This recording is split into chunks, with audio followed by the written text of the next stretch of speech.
Araba, there are some people at the door. Go and tell them I have traveled to Russia. Yes, Daddy. Where's your father? My father said I should tell you he has traveled to Russia. Your father has killed me. I sent him money from America to complete my house for me. Are all student association contributions? Even the money from the fundraiser for Kweku's surgery. Oh! He too?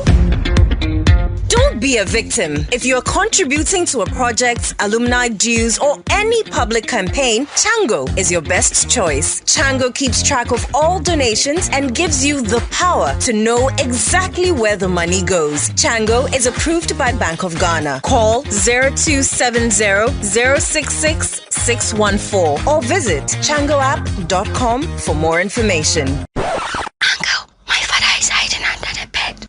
Oh, Araba. Chango for your groupings and crowdfunding.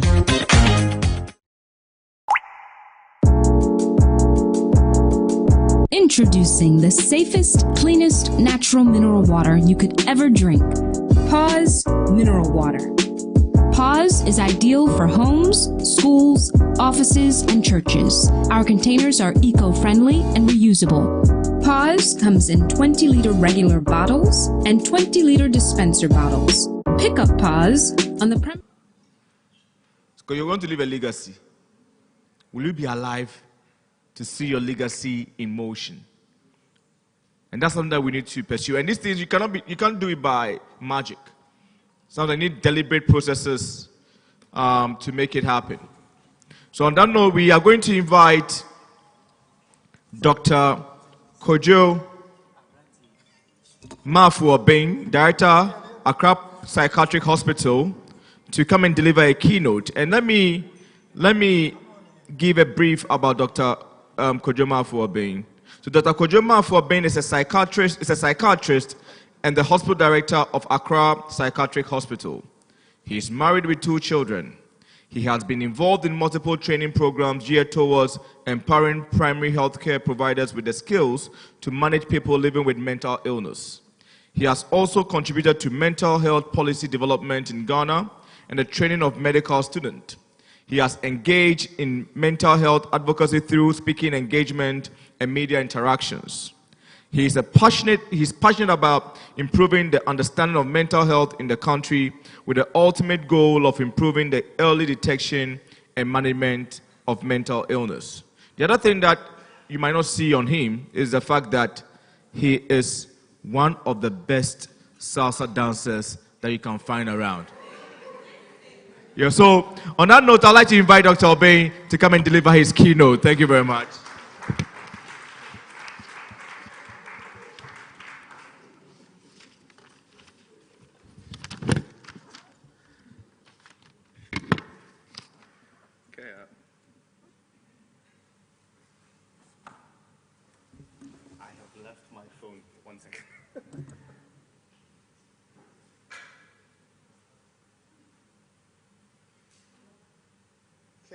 Thank you very much, Daniel.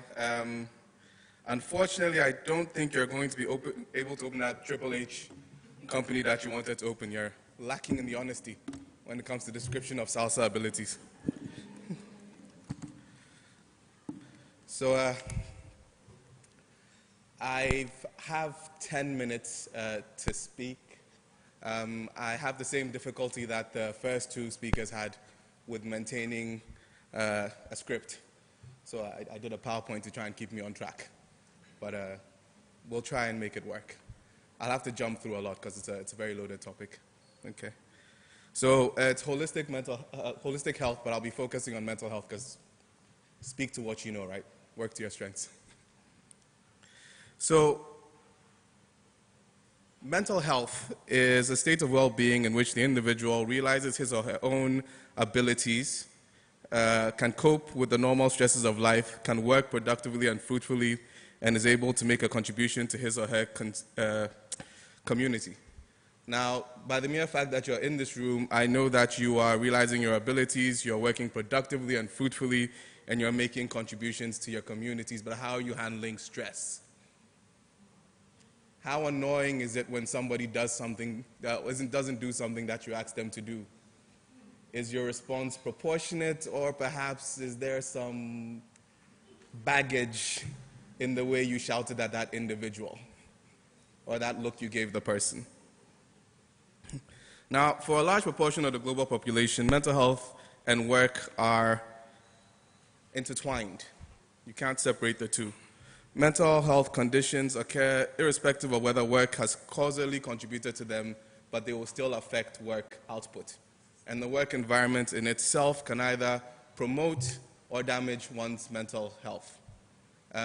For most people, these are work environments that have been created by others. For you, you are the architects of your own environments, and therefore, whether they're helpful or harmful is entirely up to you. Now, the effects of poor mental health on work are myriad. You have a reduction in productivity and performance, reduction in ability to work safely, difficulty in retaining or gaining work, presenteeism, which is a huge problem, unseen problem in Ghana. People just show up to work, clock in, clock out, don't actually achieve much during the day. Now, some of these people are lazy, it's true, but some of these people are also suffering from mental illnesses, anxiety, stress, burnout, depression. Unseen, unproductive. Absenteeism, and then when you do something about it, then you have a high staff turnover. So you invest in a young person, they build up steam, they get very impressive, and then they burn out, are not able to be productive anymore, and then you terminate this person and you have to start all over again. You can't have any of the business growth that the previous panel was talking about if you keep on doing this. Now, globally, about 15% of working age adults have a mental disorder at any point in time. In Ghana, 21% of working age adults had moderate to severe mental distress, according to a study. As importantly, globally, $1 trillion of productivity is lost to the economy every year due to mental disorders. And 254 million CDs is lost each year in Ghana, estimated, due to mental disorders. You need to understand that some of that money that was lost by you in this room because you had some mental issue that you didn't deal with. The man walking on the street naked, disoriented, and talking to himself doesn't have much to contribute to the economy. Whether he's well or he's not well, the economy doesn't really care much, if we're perfectly honest with you. But you burn out. And let's say COVID is coming and you forget to call that meeting with your team. Or during the meeting, you are unnecessarily curt, you are unnecessarily aggressive. So you don't inspire your team as much as your team could have been inspired. What happens? All of these wonderful ideas we've heard about in the last session don't happen because of your burnout. So if we're talking about the impact to the economy, it's not really about severe mental illness in the classical sense. It's people like you who are not taking care of your mental health. People like you who are not taking the steps to make sure that you are functioning optimally. So it's about you. I'm going to have to jump a lot. I had some slides about the steps that you can take to improve the mental health of your workforce and yourself generally. But when I was being asked to give this talk, what was foremost in our minds was the fact that you've started seeing the worst possible outcome of neglecting one's mental health and not dealing with stress, which is death. So I'm going to jump over what you can do about improving your the structure in your workplace. I don't have the time for that. I think it's important, and hopefully another time we can deal with that. But I'm going to go straight into what you can do about managing your own stress.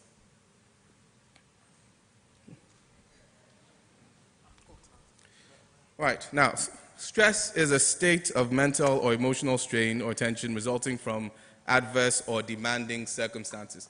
We tend to associate stress with negative things, bad things happening, but there's an equal amount of stress associated with positive things.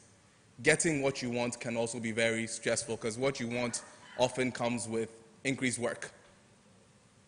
Or in the very worst case scenario, it comes with no work and then you're stressed about what to do next. All right? So we look at stress with something called, a model called the general adaptation syndrome. Stage 1, stress is productive. Stress is what we developed to stay ahead of the lions and the tigers and all the little things that wanted to eat us. So you get stressed, your heart starts beating, you get into fight or flight mode, adrenaline is pumping, other hormones are pumping, you get very energetic. It's very good for dealing with something acutely. But it was also, your body didn't need to be fighting off viruses a lion is about to bite you, a virus is going to kill you in a month. What does your body care about a virus at this particular point in time? So the same things that help us when we are acutely stressed also attack that side of our immune system and suppress it. Now, if it's for a short period and your stress is over, that's perfectly fine. Lion was here, I run away, no more lion, calm down, sleep, fight viruses. Everybody's happy. But we're not fighting lions. We're fighting deadlines. Yeah? We're fighting 2-week deadlines to come up with $10 million. That's not going anywhere for 2 weeks. And after that, there's another thing. And then there's another thing. And then your bank has been taken away only to sabotage your insurance company. Let's be honest, we're never not stressed. Yeah? So this goes on, and then you get to stage 2 of the adaptation syndrome, and then you are exhausted. Oh, sorry. Stage 2 is adaptation. I'm getting ahead of myself. 10 minutes. After a while, your body tries to adapt to this, and then you start to feel okay. This is, I work well with stress. It starts, I'm doing okay. Nobody works well with stress. After enough time, you get exhaustion. Your body's resistance is reduced or collapsed, and this is associated with severe infections, chronic pain or illness, and heart attacks. Now, minus the heart attacks, I'm fairly certain I'm looking around, I'm talking about 30 to 50% of you. Chronic something.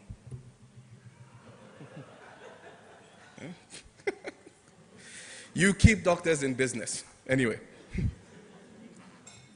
So, the symptoms of stress, you are prone to illness, you have poor blood pressure control, you have poor blood sugar control, you have poor sleep, poor appetite, sexual disorders, this can be too much or too little, aches and pains, frequent colds, feelings of intense, long-term tiredness. The kind of tiredness where you sleep for 6 hours, wake up, and you're still tired. Don't do anything for a day, go back to work, you're immediately tired. There's too much nodding going on in this room. You people need to take a break. And then the challenge, the behavioral symptoms. You become emotional, very, very responsive. You overreact, you become irritable, become irrational at times, hostile, critical, aggressive. These are all not good traits for leaders. But if we're being honest with ourselves, every once in a while, it happens. I remember myself, whilst being audited by auditors who were sleeping during the COVID pandemic, they came to my hospital to audit us on our expenditures and were being very, very hostile, along with all the other problems that I was dealing with. So I was in the middle of a meeting with my managers, and I found my voice just getting louder and louder, and the next thing I knew, I was shouting at somebody. I never shouted at anybody at work. So I had to say, I'm sorry. I'm obviously stressed. After today, I'm taking a break for the rest of the week. 5 minutes. Okay. 1 minute.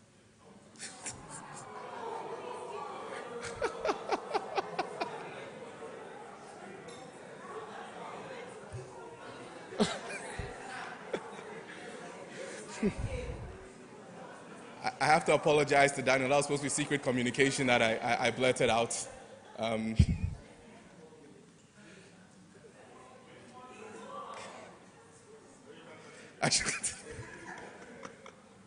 Okay.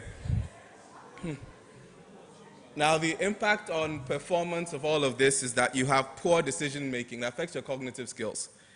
You have poor fine motor skills. You have lack of job satisfaction. You have poor attention, increased negative thoughts. So, some of the thoughts we're having about our business environment and our country generally right now, it has more to do with how we are feeling than what might be objectively going on. We should take a break and then find out. You have poor self-confidence and poor concentration. Now, the important part, the management of stress. The important thing to keep in mind is that if you are already stressed, then you have failed in the management of stress. The prevention of stress is the most important thing. So, that's where we're going to start from. The general changes you need to make in your life to reduce your level of stress. And this is things that every other doctor will tell you about. Yeah? Having a healthy, balanced diet. It's one of the most important interventions in mental health generally now, but particularly in preventive mental health. Okay? A healthy, balanced diet. The prototype we use is the Mediterranean diet, but it's very, very similar to a traditional Ghanaian diet. Don't really need to go out of our food options to get into a Mediterranean diet. Now, the important thing is you're reducing salt, you're reducing refined sugars and carbohydrates, you're reducing processed foods, your bacons, your sausages, you're reducing caffeine, and you're reducing fried foods. Have fun with lunch, by the way. But yes, these are the things that you're reducing. And you are increasing your fruits, vegetables, fish, complex carbohydrates, whole grains, and water. Now, when I was researching the Mediterranean diet, I was so happy to find that a lot of our local dishes count as whole grains. Kenke is a whole grain. Benku is a whole grain food. The whole corn is milled and then made into these dishes. So most of our local dishes count in almost all of these sections. So you have to look at what you are eating and be conscious about keeping out some of these things. On a side, unrelated note, for those of you who might be dealing with some depression as well, this has been found to be of therapeutic value in depression as well. Some patients that didn't respond to any antidepressants just had a switch of their diet. And this was in the US, so the diet was particularly bad. They have those food deserts where all you have is McDonald's and so on and so forth. So they've never eaten anything fresh. So he just switched to a Mediterranean diet, started making his own food, salads, vegetables, whole grains. And this intractable depression, without psychotherapy, without medication, improved. I'm making this point so that we don't just brush over this as one of the things that your doctor says, because we all say it. It has tangible benefits, even for people who have severe mental illness. So if you're doing it for prevention, it's good. Upside is that it's helping your heart and your blood vessels as well. So I strongly suggest that we get on it. Exercise is also supremely beneficial when it comes to managing stress. At least 30 to 45 minutes a day for 3 to 5 times a week. Again, this is not different from what your GP or your cardiologist or your endocrinologist or whichever collection of doctors you may or may not be seeing is telling you. We all say the same thing. The one thing I will add from stress and a mental health point of view is that group exercises are preferred. Exercising with other people has a social component that is beneficial to your mental health. As a side benefit, it also ensures that you keep on doing it for longer. It's much easier to stop exercising when you're exercising by yourself, but when you have somebody calling you, when you have a scheduled appointment with somebody else, you're more likely to keep going. So if your members have started dying, I would suggest that you have some regular Keep Fit meetings to keep those of you that are alive still alive. Rest. It's a no-brainer. We're talking about stress. What else are you going to do? Rest. Sleep. Get an adequate amount of sleep. Some people speak about a specific number of hours, but it differs from person to person. Everybody in this room should know what an adequate amount of sleep is for that person. Prioritize sleep. I know different markets are opening at different times, but there's only one you. All right? Learn to delegate so some young person who's now trying to prove something stays up. But you need your sleep. Now, for more specific interventions directed at stress, you need to look at your life for modifiable sources of stress. For example, you can't do anything about your regulator going from 2 to 10 million. It's not within your purview. But if traffic annoys you, you can do something about what time you choose to leave the house.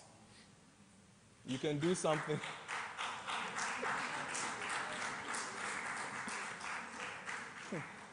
You can do something about where and when you schedule the appointments that you have control over. You can do something about whether you are driving yourself or you are being driven. You can do something about whether you are living in Kaswa or in Cantonment.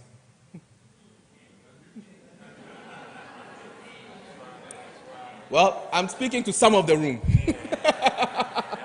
So, if it is modifiable for you, and for people who are mid-level staff, I've had this conversation, and some of them gave up their independence living in Kaswa because they wanted to live as an independent and moved into their parents' house in Accra with their children because the quality of life was just not worth the independence.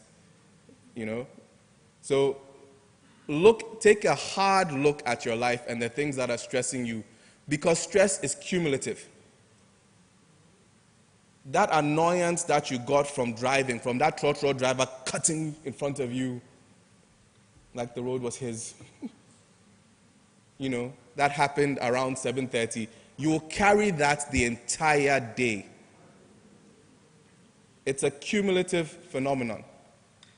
So you might not notice how much it's grating at you or how much it's contributing to your stress as it is happening, but every little stressor is adding up to everything else. And there are some stressors you cannot do anything about. So identify the ones that you can do something about and do something about them. Now, you need to take charge of your life. It's a similar thing. So you make sure you are planning and acting appropriately and not just reacting to things that are happening to you. And try and find balance. Not balancing 2, 3, 4 different companies as my first speaker tried to do, but balancing your personal and your professional life. Yes? Organize your life. Your physical space has an impact on your mental space. If you're living in a cluttered, disorganized environment, you can't find anything, you're bumping into things, you're not going to be very not stressed. So in whatever space you have, organize the space, make it functional, make it clean as possible. If you can throw in some green spaces and some blue spaces, that's a garden, and any body of water, that's helpful as well. But if you can't do that and you can just keep an organized environment around you, that's helpful. And then organize your activities. Yeah? Your PA should know which points in time you are relaxing because it's scheduled. It shouldn't be something that happens when everything else has been, we've already finished scheduling and you may or may not get 15 minutes today. to talk to your wife?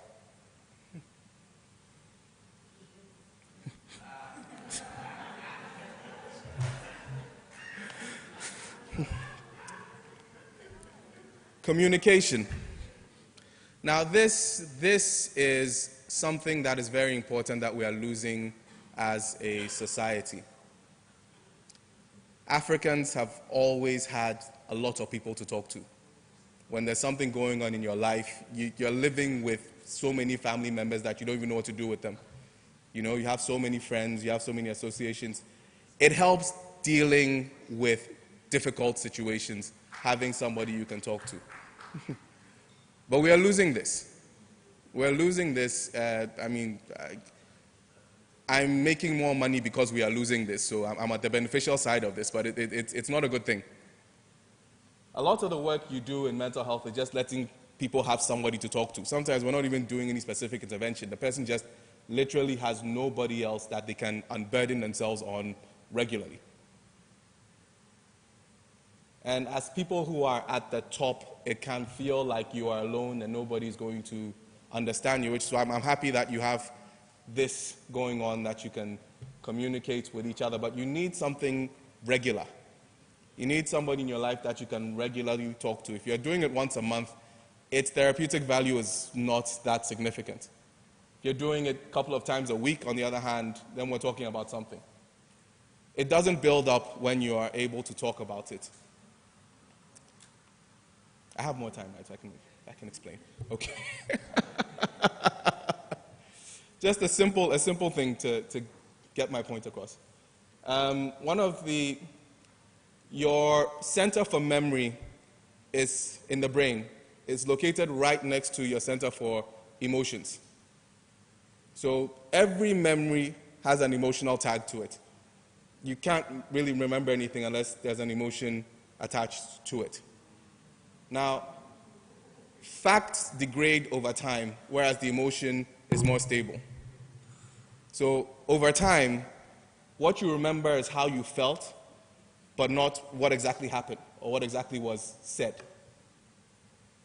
I hope I'm making sense. You know, I hate that guy. Why? He said something at some point in time. You know? And so over time, your facts are degrading. Your facts, however, do not degrade if you are forced to speak about them. If you talk about them, they are brought up to the fore. And if you never challenge how you feel about something, the fact that you don't have any facts backing it doesn't really come up. So it's just, I hate that guy. Until you have to look at somebody else in the face and explain why you hate that guy. Then you start thinking through it. I have no reason to hate this guy. I hope you understand what I'm saying. So talking regularly reduces the emotional burden of your memories, reduces the amount of stress associated with them. Keeping things to yourself like a rock, it's not going to end well. Ask for help. Ask for help. You're not going to get the person doing it right every time, but help is help, and not doing it yourself is not doing it yourself. And you guys can't complain. I'm in the public service. I can't even hire and fire. So use the help that you hired. Delegate. Delegate. Learn to manage your anger. Anger cuts both ways. You're angry at the person, but you're also wearing yourself down emotionally by experiencing the anger. That's a whole other talk that Daniel hasn't given me time for. Keep your sense of humor. Now, something funny happened, was it last year? When the dollar was shooting up, inflation was crazy, and then, I forget, one Asian country or the other threw out their president. They went swimming in his pool. Sri Lanka. And when you looked at all the objective measures, Ghana was doing worse than Sri Lanka. But we weren't swimming in the pool at Flagstaff House. And the truth is, Ghanaians laugh about anything. We laugh about everything. We laugh about some things we probably shouldn't be laughing about. But we never get that upset. We never get that upset because we laugh at ourselves. Humor is one of the best ways of dealing with stress. So learn to find the humor in things, you know? Daniel should find it funny that I'm using up all this time. And then find a way to fill your life with fun things to do. Schedule it, okay? Introduce relaxation into your daily routine.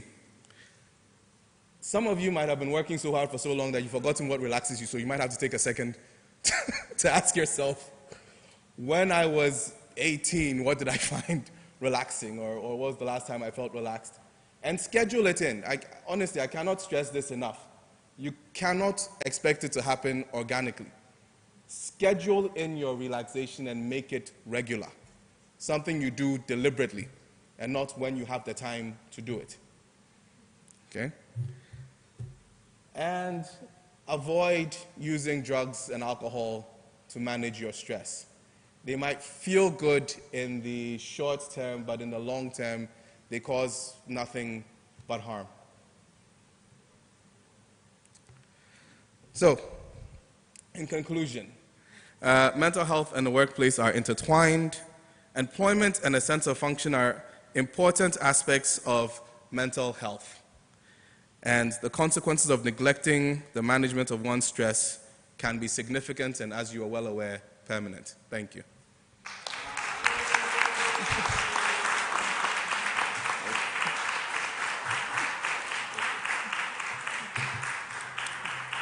So, thank you very much, Dr. Kojoma, for being, one of the things that I personally struggle with is when I see young people. You see me, I'm quite, I don't know whether I'm old or not, but I'm 40, right? I'm 41, right? And I work with people, and sometimes, and not even my team alone, but I see that the younger generation like to use the word mental health. Every small thing, you worry my mental health. But we never actually, that has never been an issue for me in life, right? I've been watching the way Microsoft came out, I've been watching the way Amazon came out, and they've been grinding and hustling, and they're successful, and they're billionaires, and they're in their yachts and stuff like that, right? How do we deal with the new generation who also use a mental health trump card in every situation, or they are right? Are we expecting too much? Did we do it the wrong way before? What do we do with the new generation that play the mental health card? Every small thing, I'm not well, you're stressing me. How do you deal with them? How do you expect that these CEOs here deal with these people? Like at the last conference I spoke where I got invited, that this issue came up. This is another 30 minutes with my brother. The simple thing is, it's to the point I was making earlier about adopting Western lifestyles to the neglect of our more traditional ways of living. It's a concept in mental health called resilience.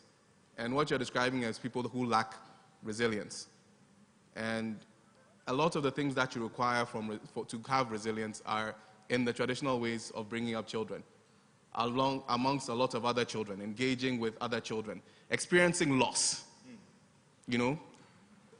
There's no nice way to say it, but experiencing being bullied by your older siblings, your older cousins, not getting some of the meat because the big boys have taken it all, and that's just life. Having to take care of your younger siblings or your younger cousins, having time to interact. You developed a thick skin from doing some of these things, which, right now everybody's in their nuclear family, 1 child, 2 child, maybe 3 children. They go to school, they come back, they don't really have these experiences anymore. We did a tug of war for my kids' party, and there was a meltdown because somebody lost. Like, the concept of losing was so disturbing and foreign to the child. We had to record it, we couldn't believe it. Screaming, snot and everything. So, these are the people who are growing up, and the challenge is, we've missed that opportunity, so they are genuinely experiencing these mental health difficulties. They're genuinely feeling depressed. They're genuinely feeling stressed. They genuinely need to take a mental health day. So we need to respect that this is what is going on with them, try and figure out the best way to manage them, but probably start asking ourselves some very, very deep questions about how we are raising the next generation and whether we really want to continue down the path that we're continuing now, because the experiences are real. I treat the experiences, but I'm fully aware that I wouldn't have had those experiences, you know? So it is what it is. So there was no answer. It is what it is. Right, so you can take your seat. I think the moderator, Mrs. Eshua, will say, okay. Okay, so I'll be doing the introduction, so she'll be saying you can sit next close to her, yeah. So we're going to move on. Can you please give another round of applause? So we'll move into our panel discussion on this subject, and it is titled Holistic Health and Wellness Strategies for Business Leaders and Their Teams. So we already have Dr. Kojo Mafua being on the panel. The other members of the panel, just a minute, include Dr. Gifty Kwashi Ingeza, and let me just read a bit about her. So Gifty Kwashi Ingeza has over a decade of experience in private sector health administration and management in Ghana.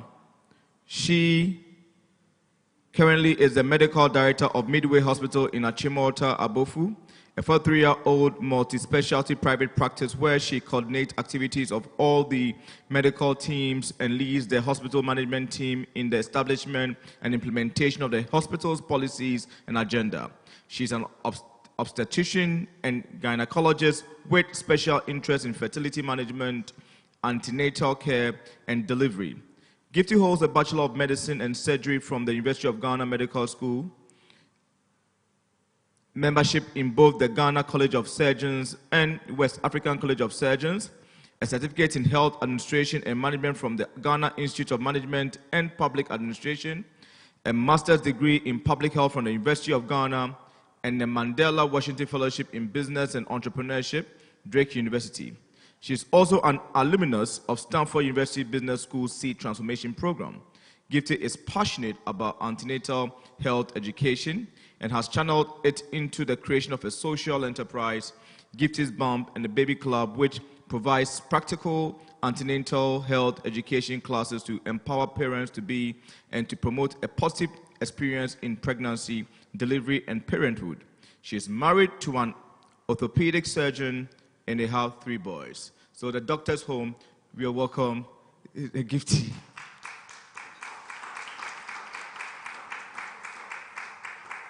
Then on the panel also is Pepper Pepperer. Is the managing director of Pepper's Gym in Accra, Ghana, as well as the managing director for Solutions to Exercise Through Life Limited. She is passionate about fitness, nutrition, education, wholeness as wellness and her family. She's established Pepper's Gym as the first private health and fitness center in Accra. She set up the first Royal Academy of Dance School in West Africa and has been offering various fitness and movement classes for more than 25 years. She holds an honors Bachelor of Science from the University of Waterloo, Canada, as well as her YTTC Orion Healing Center, Thailand. She teaches Ashtanga Yoga and believes a day without movement and exercise is like a day without water and oxygen. Pepper is the proud mother of 4 adult children. She continues to work passionately and dedicatedly in health and education in the rural communities of northern Ghana. May we welcome Pepper to the podium.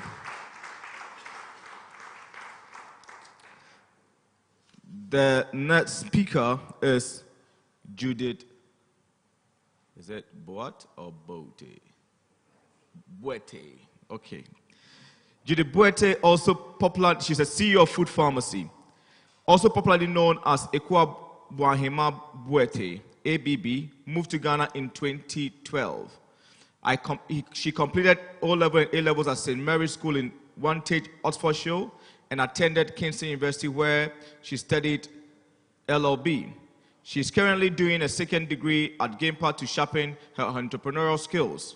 She's a CEO of Food Pharmacy and her vision is to empower the community with wealth and health.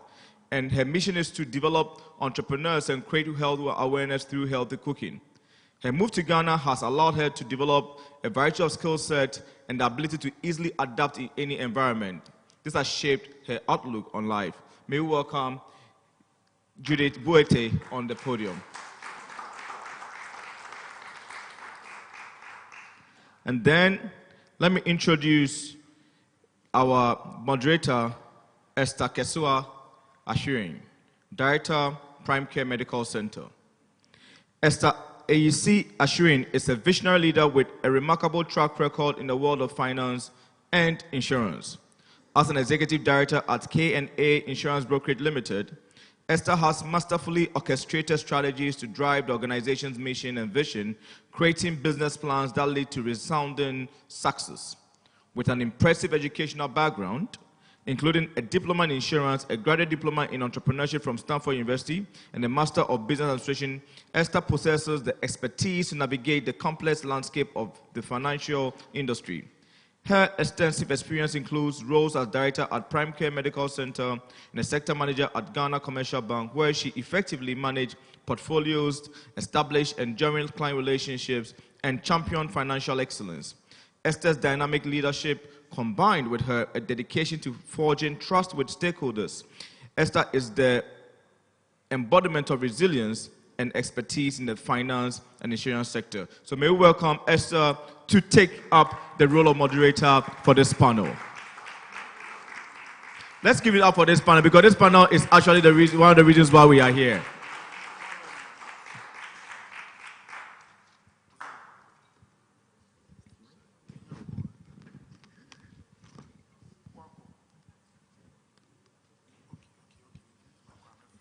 Hello. Thank you very much. Yeah, and you are welcome, our panelists. It's a delight to have this opportunity to moderate this session. Clearly, Doc, from your submission and the body language of what you saw, this is a very important part of this whole session for us as business leaders. And the issue of wellness and health resonates with every one of us, because what's the essence of profitability and productivity when we are not here, or when we are not in the state where we can even recognize and be part of it? So this is a very important session, and what we seek to do is to delve into the issues and be able to clearly tap into your expertise and identify the strategies that will ensure that together with our teams, we are able to stay healthy and we are able to balance health and wellness with our pursuit of economic goals. And clearly in this fast pace of business growth, it is so important that we are able to put in the needed strategies to balance. And so I start off with Doc. What is your perspective on this whole issue of holistic health and wellness for leaders and their teams? So when it comes to holistic care, I think that a leader, especially for companies, a leader is the main driver for holistic care, wellness. You can't talk about holistic care for your company if you don't believe in it yourself. Because at the end of the day, you are the one driving the vision. You are the one driving the change. And so you need to embody what it means to, and you have to look out for yourself. Like Kojo said, you need to put structures in place to think about, one, your physical, it's not just your physical health, your mental health, emotional health, and obviously your financial health as well.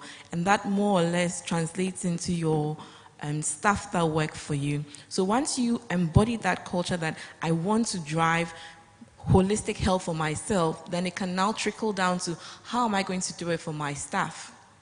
When it comes to staff, I mean, it's so important that work output is very dependent on your employees' health status. So for my facility, I mean, our staff get to have free health care. And following COVID, we started monitoring the kind of sicknesses people were having because we wanted to be sure that people were not, we're not catching something and having to close down. And when we started monitoring, one of the interesting things we saw is some months, I mean, we are just about 80-something staff. Some months, we attend hospital more than some of the facilities that have over 500 staff that we see. And you ask yourself, why are we getting sick in this house so often? And you find that for those months, those were the months that there was so much pressure in the hospital, or there was so much to do, there was such a huge workload or influx of patients coming with different kinds of things, and people kept coming with headache, one thing or the other, or some other thing or the other. And so it's really important that you look at the health of your staff holistically. And they are not expensive things that you can do. If we want to talk about physical health, mental health, social well-being and whatnot, there are simple little things we can do. Even for SMEs, because for the bigger companies, most of them will do insurance for their staff health insurance, which may be expensive, or depending on the size of your company, which may seem expensive. But you can start off by just even having a BP apparatus at work. And once a quarter, we do like BP champion. Everybody's getting to check their BP. You do stars. Then for those who even have BP, it would encourage them to take their medication so that they stay on track and always can participate. They are not like discriminating against people. You can also do like organize, if you can put a gym setting at work, fine, you can put a gym setting. Those are things that are very simple things. You can organize once a month walks, or going to Legon to walk in Legon is not expensive. You can decide that every quarter, you take your staff and you go and do some one walk, 5K walk or run in the company. And it translates really well. Get a motivational speaker to come and speak to them. To come and talk about stress and their mental health and what it means for them. Because at the end of the day, the health of your staff also determines the growth of your company. You have to always tie it in with how much growth are we looking at. If everyone is going to be getting sick, or you're investing in people and they are dying before the time they can give you back what you've put in, then it's going against the growth we look or seek for. Yeah, thank you. Please, can you give us your initial views on this whole issue of holistic health and wellness for leaders and teams? All right, thank you. I just want to do a little exercise for a second. So please stand up if you have... No. Sit down. Not that kind of exercise. Please stand up if you have done a workout. And by workout, I mean at least 30 minutes of exercise that has elevated your heart rate beyond resting point this morning.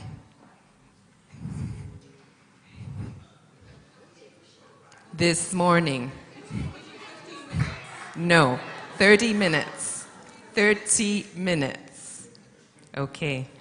1, 2, 3, 4, 5, 6.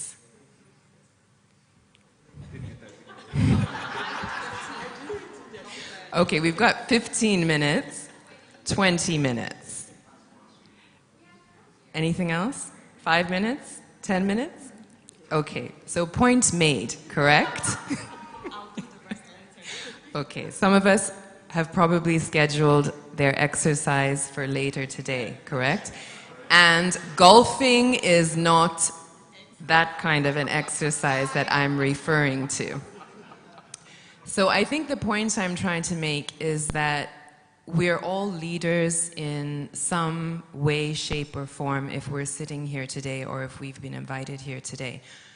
And it's all about setting the example, and we must lead by example. So if we are not putting what we know is good for us, is good for our families, our communities, into practice, then what is the expectation? So the first thing we need to start thinking about is the changes, like Doc has said, the changes that we can consciously, actively make It doesn't take a lot of money to exercise. You can go out for a walk, you can swim. There are so many things to do. Online exercises now, online personal trainers, gyms popping up in various parts of our community.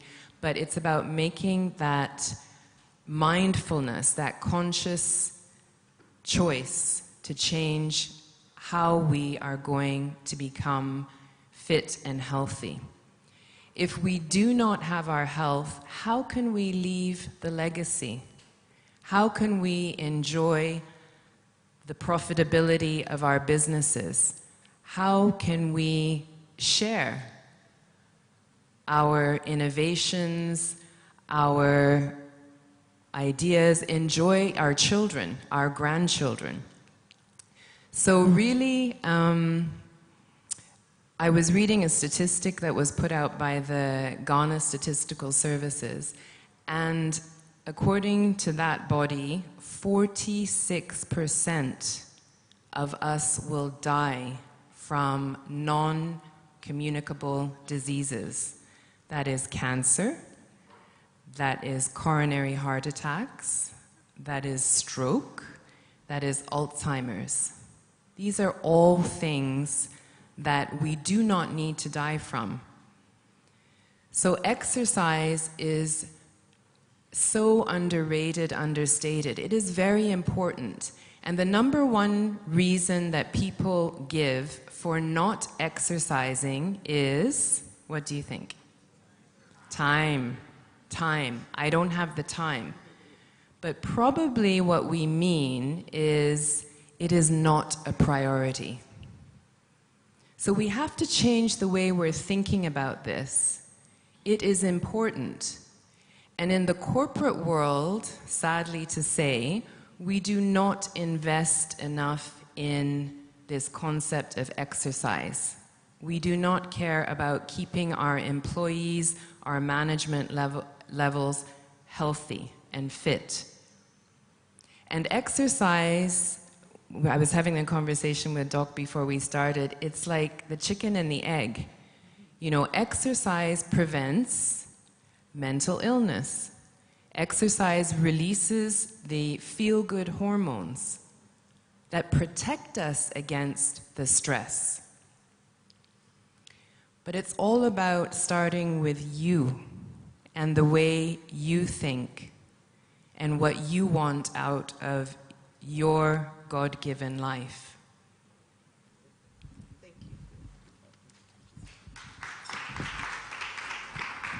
you. Lead by example. Thank you, Philippa. Judith, could you kindly pick it up and give us your initial views? Hello. Right. So, good afternoon, everyone. I'd like to first of all really commend the Sea Transformation for putting this together, and thank you so much for having us here. When we look at health and wellness, I mean, this is so important. I always say that wellness is not just a destination, but it's actually a journey. And when we look at mental health and physical health and, you know, food, I mean, food plays a very, very key part to anyone's health. And according to the World Health Organization, when we look at health and wellness, I mean, sleeping is a key part of it. Exercising, you know, your mental health, as doctors mentioned, but about 80% of that is what actually goes into our bodies. And I've been doing this for about 12 years, and the things I experience in my line of work, it just really breaks my heart. And as Pepper said, where are our priorities? I mean, we're all business people. We run organizations, and the reason we do this is for our families, is to make a difference, is to leave a legacy. Now, what's the essence of doing all of this when we don't have good health. Sometimes people talk about, oh, I have long life, and yes, it's great, but long life with poor health, it's awful. Prioritizing your health is key to prevention of any kind of lifestyle disease. And lifestyle diseases today is really consuming the community, and this is affecting our businesses, is affecting relationships, our mental health. And so for me, running food pharmacy, it's showing people a revolutionary way of eating right. How do you retain the right amount of nutrients in your food? We eat for 3 reasons, really. The first is for the taste. The food must be tasty. If it's not tasty, we're not eating it. The second is the energy that we get in the food. So we've got to be strong, so you realize when you're hungry, you're a bit weak. But the third reason, ladies and gentlemen, which is the most important reason, is for the nutrients, the vitamins, and the minerals, which is what the body needs to grow. We recently conducted a survey, and we selected some of the really top industries in Ghana, companies in Ghana, and it was so sad to see that 93% of the people in management positions had lifestyle diseases. So let's stop and think about it for a moment. Lifestyle diseases. This means that they have eaten their way to that. They have had a poor lifestyle, which is poor exercising, poor sleep, whatever it is, but predominantly what's going into their bodies. So health and wellness, like I said, it's not a destination, it's actually a journey, so that's my take on that. Thank you very much. Judith, a follow-up. You have talked about how important our dietary choices are in terms of our health and wellness. So could you share with us some choices, dietary choices and habits that we as business leaders need to adopt to boost our energy and our mental health? Right. Thank you for that. So here's the reality. When God created the universe, he put all the right things in it, okay? Unfortunately, we put the food through a process and we destroy a lot of the nutrients in the food. I'll give you an example. So if you go to the market today and you see your consommé, your garden eggs, your pepper in the market, you'd agree with me that there's 100% nutrients in there because the food has not been processed yet. It hasn't been cooked because it's in its raw state. Now we bring the food to the kitchen and we start to prep it. And in that preparation process, we will destroy a lot of the nutrients in there. So by the time the food is done cooking, instead of us to eat and fight disease, we are rather eating to feed disease. Does that make sense? So we will wash away all the minerals, we will wash away all the vitamins, and then we will now replace them with salt and sugar and I didn't want to mention that one, but because I don't want to be sued or fined or whatever. But the point is that, so to answer that question, we can eat right. Unfortunately, it's just the process we take the food through, and that's where at Food Pharmacy, we literally show people how to retain the right amount of vitamins in their food, and also how to eliminate toxins and pollutions out of their diet, allowing people to live much healthier. Now, when you wake up every day, it's just 2 things really with diet. You are either eating to fight disease, or, ladies and gentlemen, you're eating to rather breed disease. And just as Pepper said, priorities. Look, we speak to people all the time and they're always busy. But it's so sad to know that people make time for sickness. Let's be honest. I was trying to get a gentleman just for him to see exactly what we do. And he was always complaining, I'm too busy, I'm running board meetings and this. And then one day he phones me, this is after a year, he phones me and says, hey, look, I'm ready to see what it is that you do. And usually when people do that, something's happened. So he goes, doctors have diagnosed me with diabetes and I'm at home. So he's made time for me when he was sick, where we could have helped prevent that sickness. So for everybody here, and I just want to speak on behalf of all of us here, prioritizing your health, and please let's stop saying we're busy, because busy will get you into trouble. I can tell you that. So yeah, so that's that. Thank you. Thank you. Eating to fight disease or eating to feed disease. That's powerful. Well, okay, so back to Dr. Kwashi. Doc, what common stresses, from your experience, do business leaders face, and how can they manage these kinds of stress factors effectively to avoid some of these lifetime diseases that we're talking about? That's a big one. So and I think we've talked about some of the stresses already. I mean, as a business leader, you're the main decision maker, and just having to be making decisions all the time is stress in itself, you know? Having to decide, should we be taking this action? Should we not be taking this action? What is it? How much losses are we going to be making? Like was said earlier, is enough stress in itself. Thinking about it's 20th of the month, and salaries need to come. You have loans to pay. It's stress in itself. Everyone is sitting now waiting for when you pay salaries, but you are sitting down thinking, oh my God, have I made enough? So those are all stresses in themselves.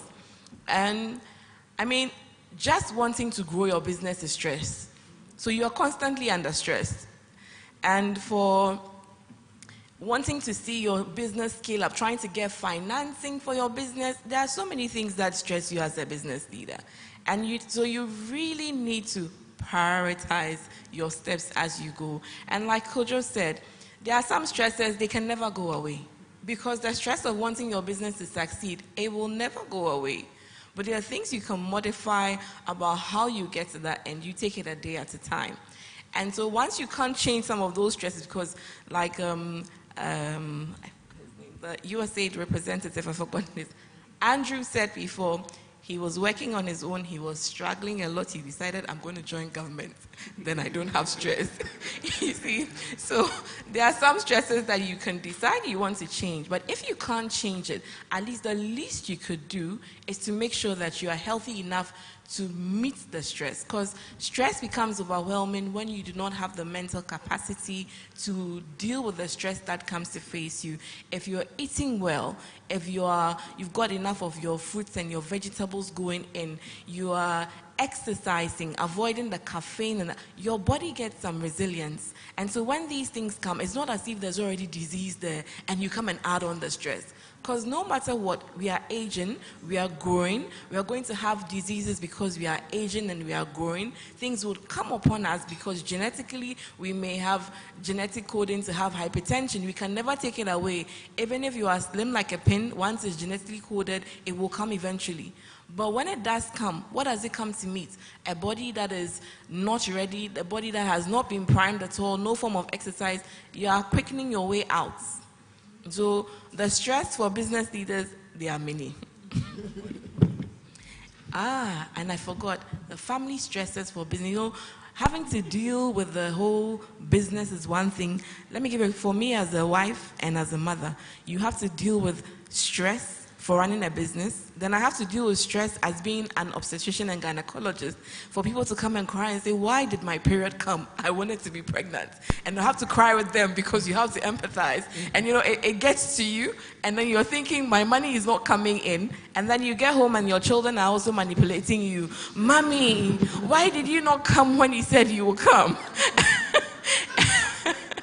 And you top it off with, that someone else is coming in the evening and you know. So the stresses, there are a lot. And you have to learn how to navigate it. Yes. Thank you very much, Dr. Kwashi. Yeah, okay. Thank you. Yes, please, you can have it. So, I mean, it's a juggling of a whole lot of things, kind of naturally just puts everybody at the risk of getting stressed.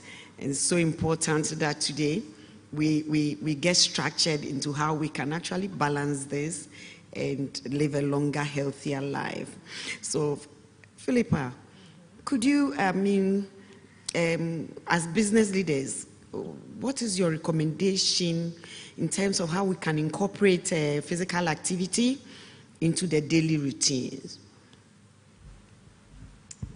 I think it goes back to, what we've all said. It's about balancing our lives. It's about scheduling exercise and fitness into your day, into your week, and finding something that you enjoy doing. Movement is medicine. So if you start to think about exercise as medicine, do you all take your blood pressure pills regularly, on time? Isn't it better to think about exercise as the medicine? So if I know that in order to keep my blood pressure level down, let me take 20 minutes of exercise in the morning. Let me take 10 minutes of just downtime, silent time, turn off my phone, turn off the television screens in my office, close my door, and sit quietly and meditate. Meditation is something that we haven't spoken about, but is very, very important in keeping us balanced, in keeping the stress levels down. Just learning to meditate, the practice of sitting still, physically and mentally. Very simple to do, but difficult. So, those of you who haven't tried meditation, I suggest that you try maybe 5 minutes. Okay? If you can do 5 minutes of meditation like that, well, then you're a natural. And you need to increase and build on that until you get up to about 20 minutes a day. For me personally, I never leave my house without meditating. That grounds me, it centers me, and it gives me and puts me into that place of balance.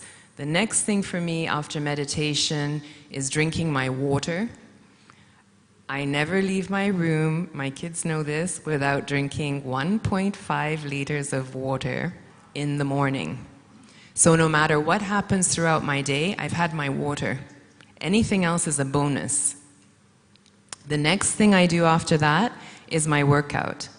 So without fail, okay, maybe I'm a bit extreme, but at least 6 days of the week, 45 minutes of exercise.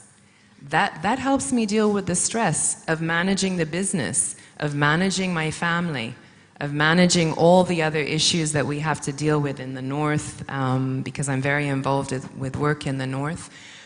It helps. So these are all the things that I personally have put in place. You have to put into place what works for you. What works for you. So I think that's what I would contribute. Thank you, Philippa. Dr. Obi. One of the major issues associated with creating the needed health and wellness environment in organizations is cost. Cost is an issue, and already a lot of SMEs are suffering. And so, in which ways can we, have a culture that is supportive of health and wellness that is also cost effective? Okay, thank you. I think some of the things have been brought up already. If you are introducing, let's say, monthly health walks, that really shouldn't cost you anything significant. If you are making healthy lunch options available that your staff might purchase themselves, that doesn't cost you anything but, introducing other options that doesn't require them to drive so far away in order to eat something that's not overly processed. So there's simple things you can do, but there's also a lot about the work environment that you can change in order to help people feel better. Some of the problems that people have to do with a lack of agency. They don't feel as though they are listened to. They don't feel as though they have input in how they're expected to do their jobs, and this in itself can be stressful. So a big part of improving wellness in the work environment is just increasing the amount of engagement with people so that they feel involved in what they're doing. They feel heard. They feel able to make changes that they think are going to be helpful to them. And then there are other things which might cost you a bit more, but you have to look at what your policy is like for people with young children, for example. If you can't afford to have some sort of daycare for them, what can you reasonably do for them within your abilities? Can they leave a bit earlier? Can they have a bit of time around the time schools are closing to go and pick up their kids? Because let's be honest, they're not being very productive at that time anyway. They're obsessing over, what's happening with their kids. So it's a lot of engagement. There's some low-hanging fruits. It's about an hour's worth of information on this topic, so it's hard for me to summarize, but there are guidelines as to how to improve the mental health of the people in your workplace, but not all of them require a significant amount of funds. Most of them just require you to have conversations with people. Okay, thank you, Doc. But a follow-up on that. Mental health in this country is just associated with stigmatization. And so as SMEs, how can we create more inclusive and understanding environments to kind of manage and deal with mental health issues? Okay. So thank you. That's a big one for us. So what we are strongly recommending now is that it should be top-down. I know bottom-up has become very, very popular, but in mental health, we want to go back to the old way of top-down.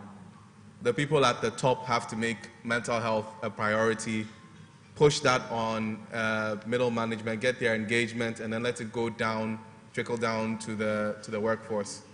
So I think we've said it a lot. It starts with you having an honest assessment of your own mental health and what you need, and then equipping yourself with knowledge about what constitutes mental distress or what constitutes a mental disorder. Training your middle management to have knowledge in this, we call it mental health literacy, and have the skills to be able to identify people who are struggling. And once you are able to identify people who are struggling, then you can begin to start thinking of how you can help these people. Then you can get the professionals involved. We have employee assistance programs that we can help companies, entities design to deal with the mental health challenges that their staff may be having. But the real challenge is the one I was alluding to when I was giving my talk, is that the majority of mental illness that's happening in the workplace is silent. It's dark. Nobody's talking about it. It's depression, it's burnout, it's anxiety. It's not even identified as a mental health issue. So the big step for us really is being able to have those conversations, being able to identify that, and being able to equip the people that we trust to manage other people with the skills to be able to see that this person has gone from here to there, and to know that it's their job to ask why. And it's their job to help them get back to where you want them to be so that the company can continue to be successful. Thank you very much, Toby. It's been a very insightful session, and we would love to hear more, but for the sake of time, we would like each of you experts to give us, what do you want us to take home? Our takeaways as the final round. So maybe begin with you, Judith. So takeaways. I just want to say that looking good on the outside is beautiful, it's nice. But the first thing you need to look after is inside, and making time for your health, exercising, eating right, doing the right things, sleeping. Also to let people understand that health is not cheap. Sickness is very expensive.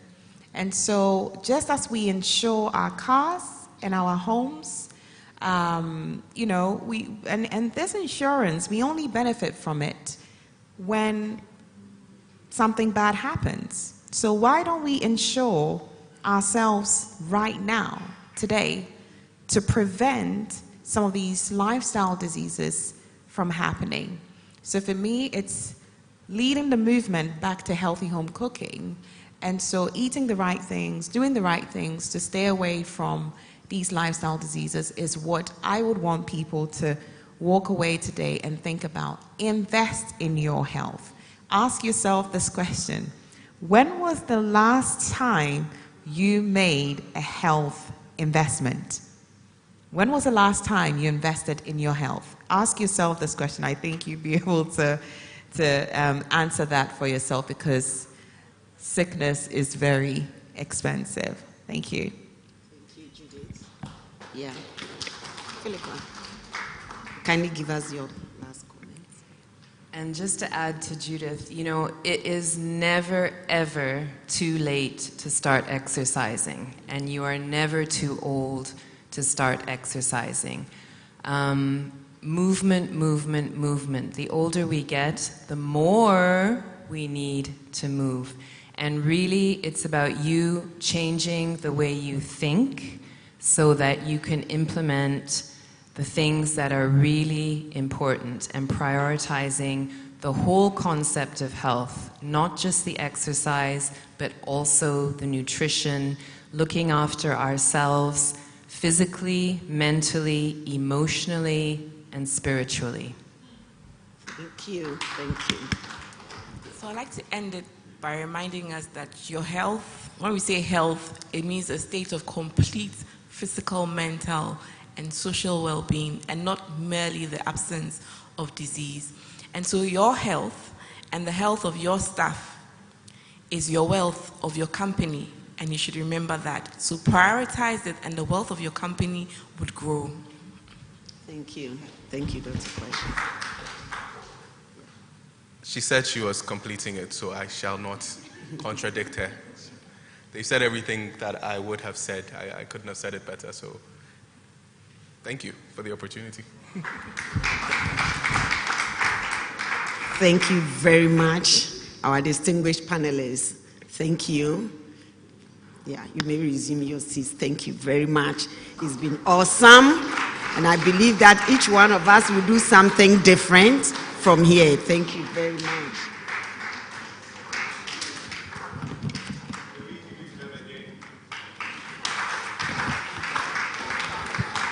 Thank you very much. Esther Shearing. That was a very concise panel. And there was some popular request for a question, right? So I'm going to give at least two people a chance to ask a question. And okay, so we have a question here. What's happened? Thank you very much for all that you've shared. But I want to find out, what role does body mass index have in promoting longevity? I mean, I know that there's the typical standard, but I don't know whether it's relevant in our parts of the world. But what role does it have in promoting longevity? And I'm also wondering that this thing about having regular checkups, because you find that in this our part of the world, it's not part of our lifestyle. And many times you find that people pass away from conditions that could have easily been managed. What do you have to say about that and seeing the doctor on time? Because I find that there are too many needless deaths. So how do we handle this bit of...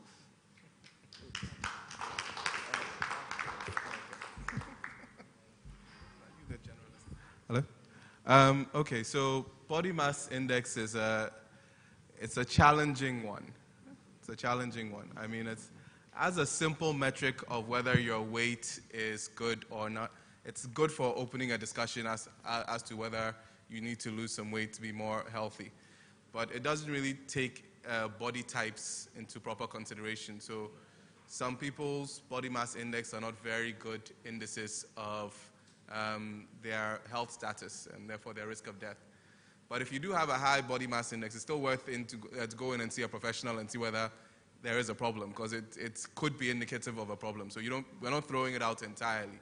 But by itself, it's not as informative as one would think. So you can still go ahead and check it. But once you have a result that says you're overweight or obese, you can come and see a professional for a proper interpretation as to what the next steps should be. On the issue of the regular checkups, it's a bit of a cultural problem as well, because, for example, our national health insurance won't pay you for a regular checkup. They need there to be a disease before they'll pay for your consultation with a doctor or for the lab tests that we're asking for. So it's a mindset problem that is very, very pervasive. But prevention is better than cure. So regular checkups are crucial. And I mean, some of it too, it's education. It's education and understanding, and some of the education that's not happening in the consulting rooms as well is part of the problem. I had an uncle who saw his doctor, was diagnosed with diabetes, and religiously took the same medication for the next 5 years until he had a crisis and had to go on admission with sugars that were going through the roof, and he was like, but I was still taking my medicine. The understanding that he needed to go in regularly for checkups to see how his sugar was doing, that his dosage might change, was just not there. So there's a general level of education that needs to be elevated, and then also sometimes, I have to be honest, some of our colleagues could do a better job of explaining the necessity of regular appointments and what they're going to be for. I probably will just add on to what he says. Sometimes the education may be there, but people are just afraid. Because, if I were to ask now for certain things, how many people had certain checks, even though you could afford it, I'm sure I'll get people who have not done them. Because when we do it, in our minds, it's like, why am I going to give myself the stress and find out that I even have this? So it's better to live in the bliss of not knowing that I have this. Because every October, we do breast cancer screening, breast cancer awareness. We go to companies and we're talking. And so this year, one of the things we kept asking, okay, last year we came here, how many of you have had, a breast scan? How many of you did go on and have a mammogram? And you just have like 1% of the people there. And you're like, so why are we come to talk about this again? It's because we are afraid. And we have to start desensitizing ourselves and taking the bull by the horn and say, look, I need to take charge of my life. I must not leave it to chance, and pray and hope for. I mean, like HIV testing, nobody wants to do an HIV test because they don't want to know whether they have it or not. And so we have to start asking ourselves those questions. Why don't you want to know if you have BP? Know what it is so you can save yourself the stress in the long haul, because once you pick it up early detection for any disease saves you much time, prolongs your life and everything with it. All right, thank you. Thank you very much. And finally, will you want to touch on herbal medicine? Because some of us also don't like this. We believe in all these potions and bottles, and we fetch them in cups. So for business executive, there are things that when you drink right now, you get potent and you can do stuff, right? Okay. It's not me. I don't drink stuff like that. But yeah, there are all these herbal medicines around. How do you reconcile that with modern medicine, like going to a private practitioner? Yeah. So sometimes when we're having this discussion about herbal medicine, I almost take offense. Like, what do you think I'm practicing? Coartem, artemethyl, it's from artemisinin. It's a weed. It's a weed. We extracted the chemical that we needed to treat malaria from a weed. A number of the original antipsychotics that I use are from plants. there's St. John's wort that's used for depression. We use anything that has been proven to work. So herbal medicines, a lot of them do work. Our concern sometimes is a little extra effort that you have to put in to demonstrate properly that this works, this doesn't work, this is safe at this dose, give this to an elderly person, give this much to a young person. There are processes that the medicines that we use go through that give us limits in which you can use it and indications in which you can and cannot use it. So essentially, anybody practicing medicine and prescribing is practicing herbal medicine of one form or the other. So the dose, herbal, sometimes the 3 cups, 5 cups. Aha. So and sometimes it has effect on the liver, the kidney, and I've seen people go through that kind of process. Precisely, because people seem to think that we think they don't work. They are very potent things. There are lots of chemicals. The artemisinin plant, there are lots of other chemicals in it. If I give you the raw thing, there are other things that are going to have other effects on you. Right. Not to mention your liver and your kidney, which is why we bother to refine it. Right. So if you're just taking your 5 cups, we don't know what's... Your blood sugar might come down. Right. But there what are else other is going on, we potential don't know. effect. So the leaders here, just balance it out. Know your dosages. Don't just be drinking it in cups because it works for one thing. The other thing's also there. So on this note, I'd like to call on Mr. Samuel Appington, the Chief Executive Officer, Joysom Ghana Limited, to come and give us a pep talk. But before that, let me tell you a bit about this amazing man. Samuel Appington is the Managing Director of Joysom Ghana Limited.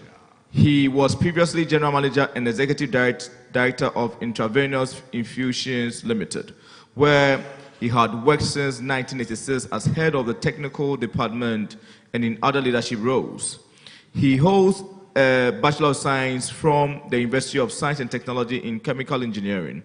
He then proceeded to Vifor SA of Geneva, where he was trained in the industrial application of pharmaceutical and manufacturing. He is currently the director at SIC Life Company, Intravenous Infusions Limited, Water Research Institute, chairman of the board of Eastern Premier Hotel, Koforidua, and the board of chair for GACS, the Ghana Alternative Exchange for SMEs. He is also a devout Christian and the chairman of the National Advisory Board of the Full Gospel Church International. He has served in various leadership roles in the Association of Ghana Industries, including National Vice President and Treasurer and other boards. He is a fellow of the inaugural class of the Africa Leadership Initiative, Ghana, and a member of the Aspen Global Leadership Network. So on this, I'd like to invite the Managing Director of Joysom, Mr.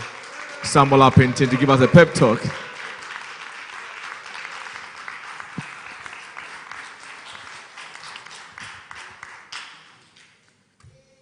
Hello. Hey, my sister is here. Mr. Bing, are you related to the old man of Bing of Okanshi? What Bing pa? Ladies and gentlemen, I am here to just recall a bit of what we learned in March in India. And so I will not pretend to be Babashiv. I'm going to use the slides, but I'm not Baba Shiv. And I will not be able to match up to that man's skills. We are told that we should be discussing making luck happen. How to make luck happen. I must start by saying that luck is an accident that happens to the competent. Can I repeat? Luck is only an accident that happens to the competent. In other words, luck does not just happen. You create it to an extent. First slide.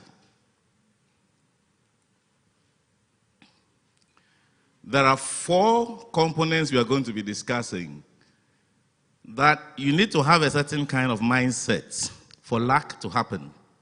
And it's called a type 2 mindset. We have type 1 mindset and then type 2. By the way, I am the type that goes to these seminars and then I come and start teaching it in my office. And so we have rehearsed them among the staff. So I'm only pouring the apport to you. So sit, relax, and enjoy. The second part is that you must find a way to reduce your cognitive load. And I will explain that. And the third is that you must harness the power of emotion. You must harness the power of emotion. And then the final part we shall discuss is that you must define the outcomes more abstractly than precisely. You want to reduce your stress, Dr. Bing. I think sometimes we give ourselves too much headache by raising the bar too high. And one of the first things we learned in India was that you must learn to laugh at yourself. And I think it's very important. All of us must learn to laugh. The question was, what would you like to be remembered for? I said, I would like to be remembered for being a big guy who can laugh at himself. I stood for an election somewhere, and I lost. Hey, some of my competitors, I was a front runner, but I lost. They were so bitter they couldn't handle it. I went home and started laughing. And my wife was shocked, and I kept laughing.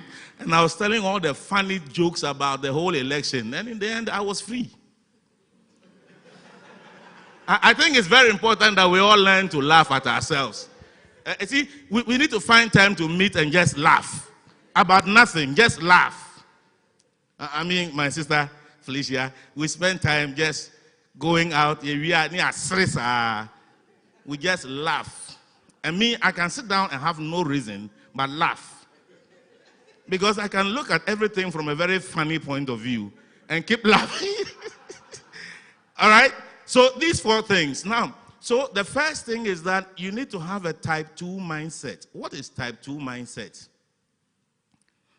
It's the kind of mind, next slide, that basically creates a lot of dopamine feeling. You create a lot of dopamine in your mind. You need to have dopamine basically helps you to create pleasure. The pleasure center of your brain. It's here. That's why you shouldn't allow anyone to be heading your frontal. It's no good. Because there are some key instruments there that are very useful. So don't let anybody destroy your brain.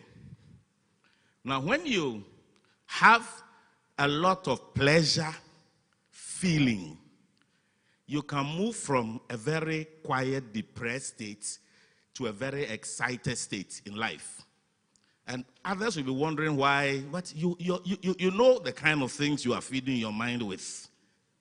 For example, you can decide that, look, I want to move my company from X to Y. You may not have reached Y, but you can focus on the Y.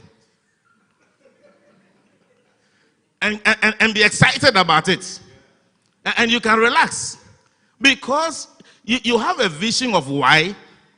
On the other hand, you can spend all the time thinking about the X and how even the X is reducing under DDEs. Look, don't worry. I like creating a lot of fun, so don't worry. You can decide to look at the cup as half empty or half full. So if you come to me and you start talking about half empty, we are suffering. I don't like people like we are suffering and we are in a very difficult situation.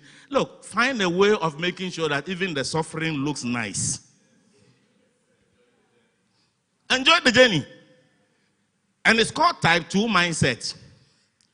And so they can start the day on a very low key, but in terms of, next slide, in terms of motivating themselves, they can drive themselves to a point where at the end of the day, they are very high.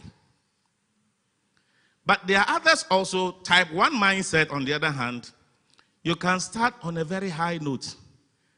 And the feeling is that I've had enough. It's okay. Let it be there. It's okay. I'm comfortable with this. And before you realize, serotonin levels are beginning to go down. And therefore, you don't feel very excited. I'm not Baba Shivu. I'm only pretending to be like him. But I hope you're getting the message. And so, who's controlling my slides for me?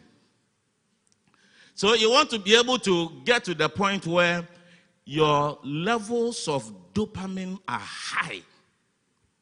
And you can get that by inducing a lot of mental exercise about good things, good feelings, envisioning a future state. Once upon a time when I was in University of Leicester, one of the soldiers in the Operation Desert Storm shared a very interesting story. He had just given birth to a child who was just about 6 months old, and he had to go to the Desert Storm to go and fight. And they were shot down up there, and they landed in Iraq. So they became prisoners of war. And for 3 days, wearing all the things that you were wearing, and you stand for 3 days, the pain, the ache. He says what kept him going throughout the period was the thought of his child, that 6-month-old son, the kind of game he wanted to teach that child. And he envisioned the kind of wonderful feelings he will get when he's with that child, when he's back there. That's what kept him going. You need to create that kind of mindset. It's called type 2 mindset. A lot of our mental health challenges because we are overloading ourselves with too much. Next slide. So you have a situation where there's always a certain kind of, we will always have stimulus in the atmosphere. Things will happen. But how do you take it? How do you get to the decision point? How do you get yourself to believe that it is possible? So we learn two things. You have reflexive response and you have reflective response. Are we clear? What is reflexive? Bottom up. It is your most natural reaction to things. Should I say Judith? I mean, we went out there and everybody's enjoying. And I'm trying to work on myself. I want to limit myself because the curve is extending. And I want to reduce the curve. By the way, I used to walk 2 hours a day. And now for the last 2 months, I've not been working. So I'm bloating. And so I see these brownies there. And then I ask her, she makes a statement that, oh, today, dear, we can all relax because we can work it out. I said, then it means I can go for the brownies. She says, no, go for this one. I said, then it's enough. I'm fasting. So here you have Baba Shiv standing there with some nice cakes and some fruits. If this was served, what would be your choice? Your most natural thing will be reflexive.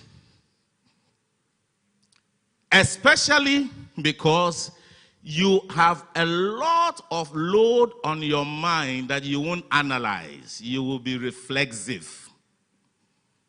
So I hear people talk about, oh, you know, I like multitasking. Look, don't waste your time. You were not designed to multitask.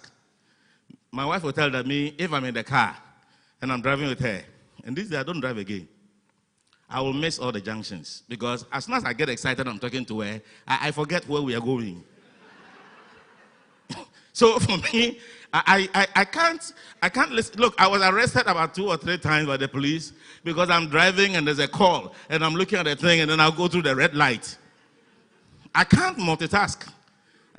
It's a waste of time. I like to focus on one thing, enjoy it, and that's it. But I hear people, they can iron, they can cook, they can bath the baby. I said, this is too much. I think you want to reduce your mental load. Are you with me?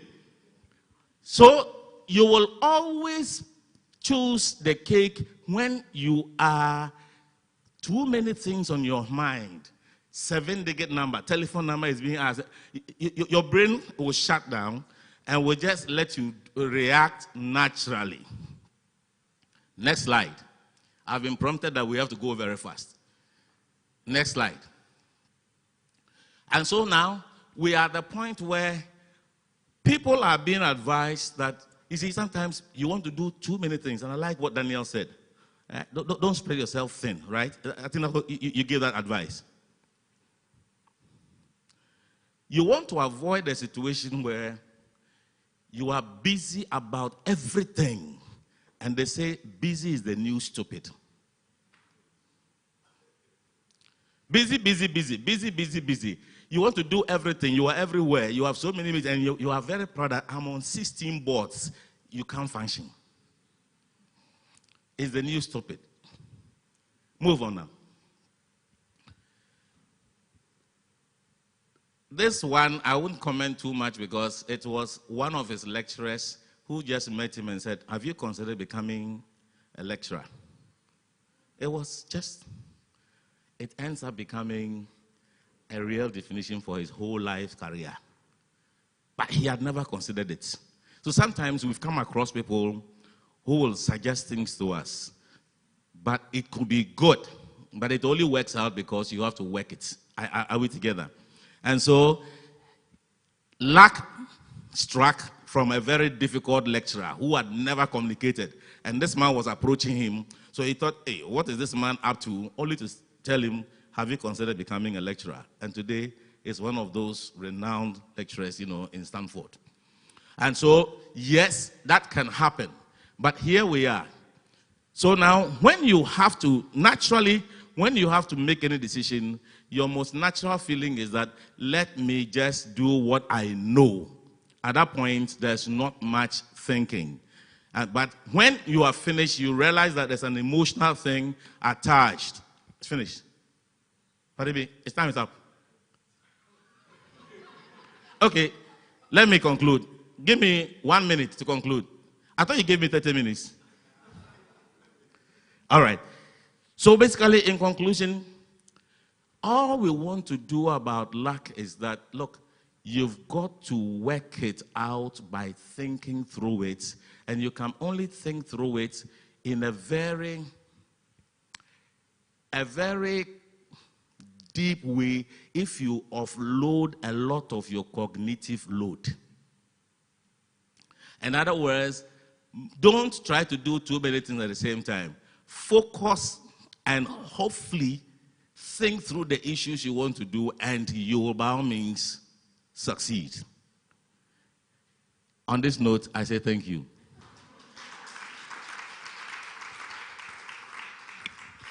Let's give it to him again. He said, luck is accident that happened to the competent. That means that we have to be deliberate. So we have to deliberately stop him. So that he was quite unlucky. So thank you very much, Mr. Samuel Pinton. That was very deep. We need to be a little bit more abstract. We need to delve into or figure out well our reflexive and our reflective. Those are very big words, but they are new to me. I mean, not the words, but in terms of the perspective that it came from, and I've learned a lot. On this note, I would like to invite Shika Barbara Obin, or let's say Barbara Obin Shika Kamara, Director of FC Group, to come and deliver the vote of thanks.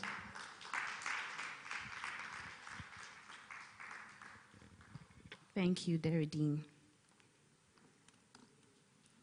Good afternoon, ladies and gentlemen. I'm really honored to be called upon to give the vote of thanks at this August occasion. First and foremost, I'd like to say a big thank you to Almighty for making this beautiful event possible and for giving us this day to reflect on much needed conversations about our health, our wellness, and business growth.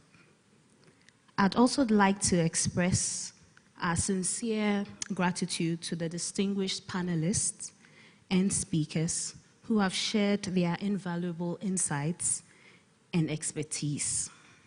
I'd like to thank Andrew Reed from USAID, Dr. Charles Yeboah from ICS, Kobe Asma from Type Company, my very own Derry Dean Datsy, Heritage Lab for being an amazing moderator. I'd like to thank Dr. Kojo Mafu and also Dr. Gifty Kwashi from Midway. I'd like to thank Pepra from Pippa's company. I'd also like to thank Judith Boate from the Food Pharmacy Company, Esther Keswa Ahi Eshri from Prime Care Medical Center, and my big daddy, Mr. Apinting, for being Baba Chief today. Furthermore, I'd like to also give a heartfelt thanks to all our esteemed sponsors whose support has been an integral part of the success of this event. So I'd like to thank Stanford Seed for your continuous and unwavering support. I'd like to thank Ghana Stock Exchange, Inkulenu Industries, Imputo Technologies, KEK Insurance Brokers, the Automation Ghana Group, IT Consortium, Midway Hospital, Apps and Mobile Solutions, Vanguard Assurance, Pippa's Health Center Limited, Food Pharmacy, Sleek Garments, Paradox Cosmetics, and Home Foods Processing and Cannery Limited.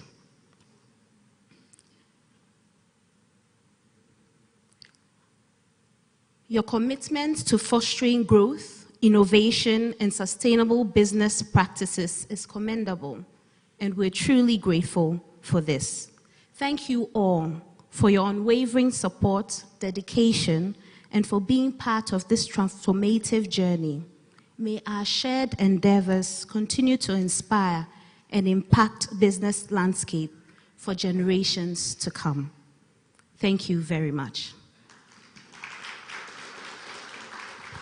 And now I'd like to call on all the executives of the SSTN, 2023 executives,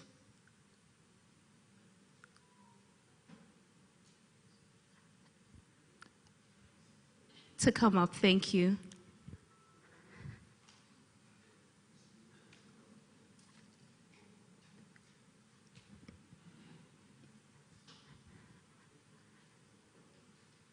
So on my panel's list, I think I skipped Dr. Ewadaku. Mr. Ewadaku. Pacho Meso Onai. Hey, the way I was taking notes when you were speaking from a family business and really relating to some of the things you were saying. Please, we salute you. Thank you very much.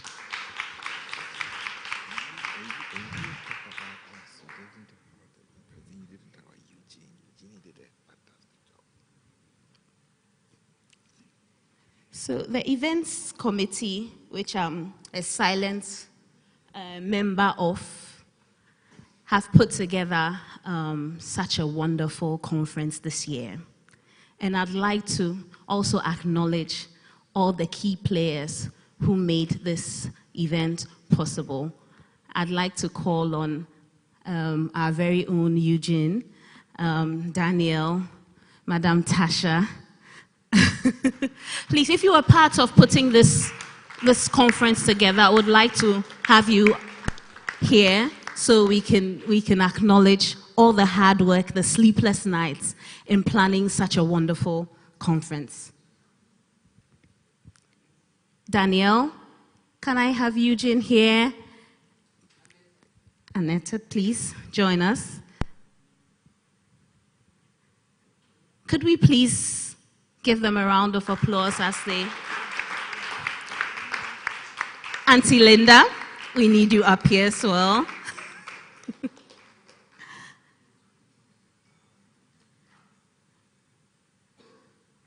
The conversations we've had today have been really timely, and I believe we've all taken some nuggets. And as the President and Baba Chief said, getting the heart to do what the mind already knows. Wow. All right, so thank you everyone for making this amazing conference possible. But I would like to have Dean join us as well. Thank you. Join the team. We made this possible. All right. So I'd like to call on Mr. Daniel Iwadakun, Chairman, Vanguard Assurance. We have a small thank you package for you.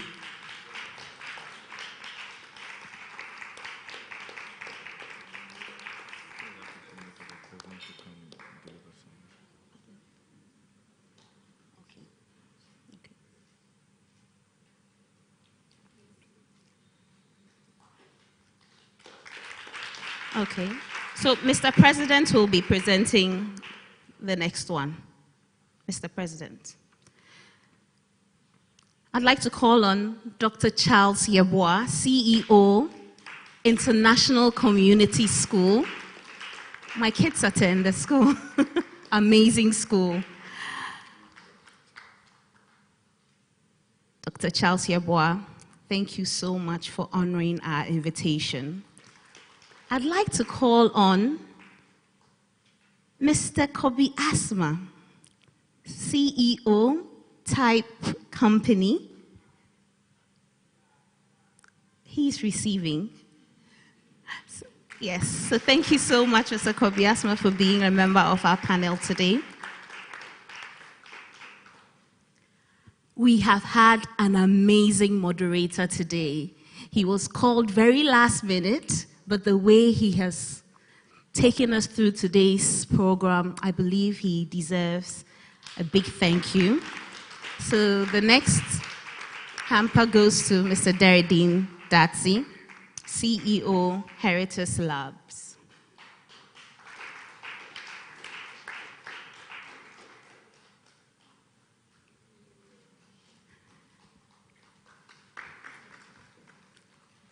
Up next, I'd like to call on our psychiatric specialist, Dr. Kojomafo Obing,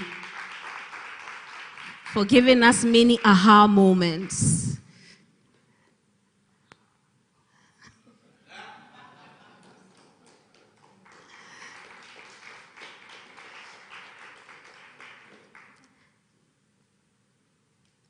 Up next, we have Dr. Gifty Kwashi, CEO, Midway Hospital.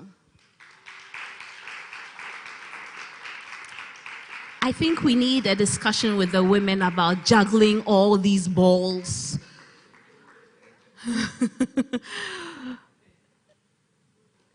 So we'd really appreciate a conversation with the women about balancing homework, life, and it all. Thank you, Dr. Gifty Kwashi in Giza. Now I'd like to call on Madame Philippa Pipra to come up for her award from Director, Pippa's Health Center.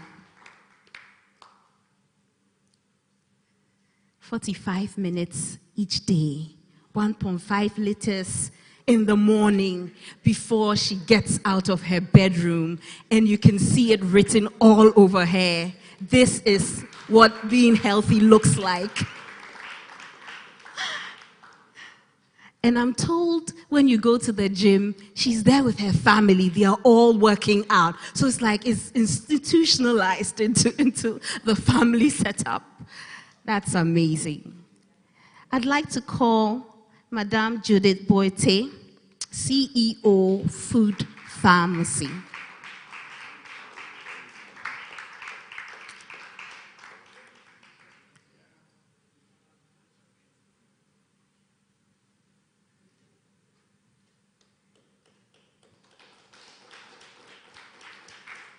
We're not going to be eating to fuel disease anymore. Sometimes they say, "Me aduane bing and bing." Then by the time it's plated, it's dead. All right. I'd like to call on Madam Esther Kesiwa Ishuri, Director, Prime Care Medical Center.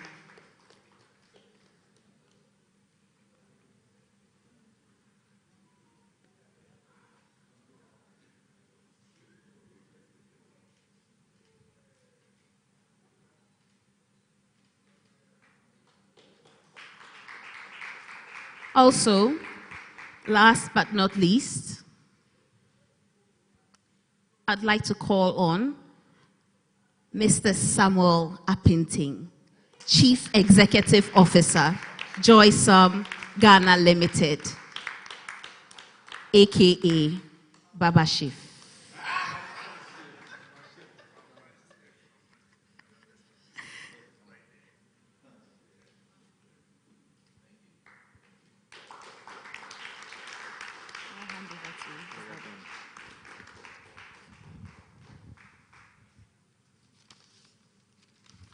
So you may kindly take your seats, and we are thankful for all your support to SSTN and being led by the visionary, Mr. Carl Richards. Yeah. Yeah. So my name is Deridin Daze, and I've been the moderator for this event. Thank you very much. And before we end, we are going to have a photograph of everybody, right? So kindly move forward. Daniel, are we take? Yeah, I think we will take it here because it's the space is big enough. Kindly move forward here, and then let's have the photograph. All of us.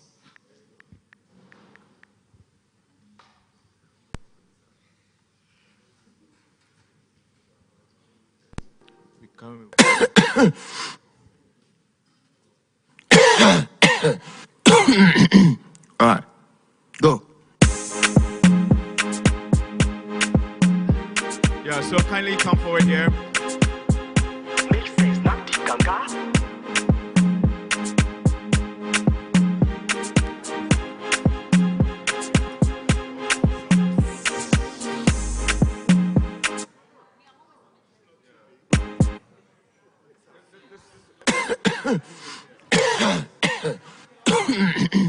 All right, go.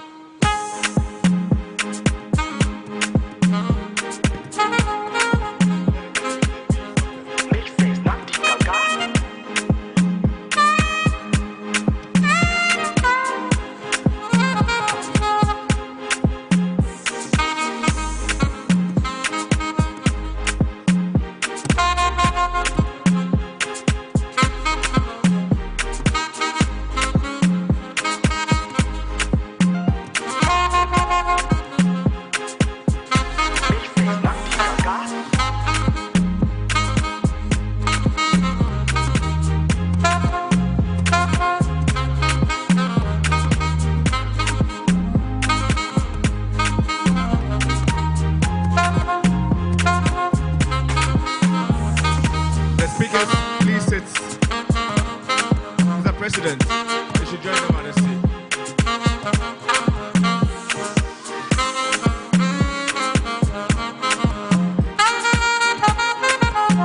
So the speakers get seated with Mr. President.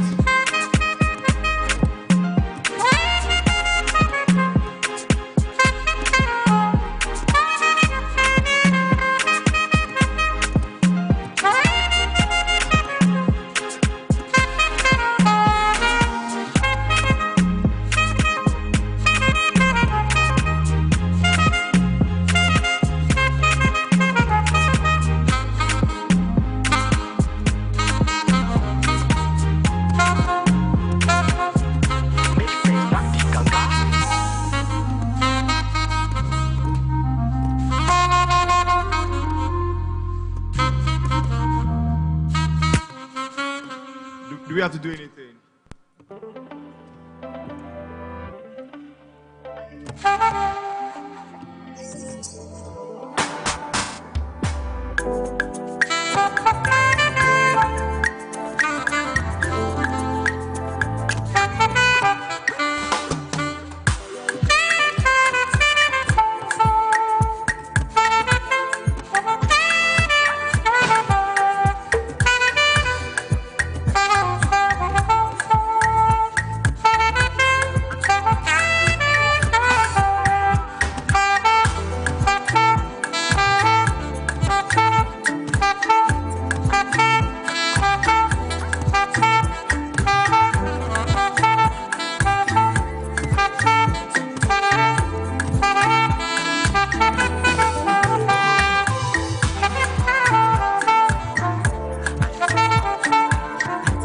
Thank you very much. So it's time for lunch and networking. Yes, and executives, please come and take. Yes, the executives are taking pictures. Yes, so we have some photo shoots or photo ops. We are taking them outside. Speakers, executives, planning committee, please move outside. We're taking shots. So we have some pictures to take. The speakers, there's a backdrop that I want to take some pictures at.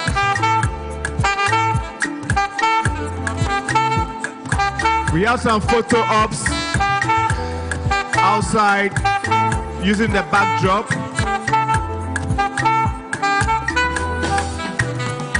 So speakers, executives, planning committee, please meet me outside.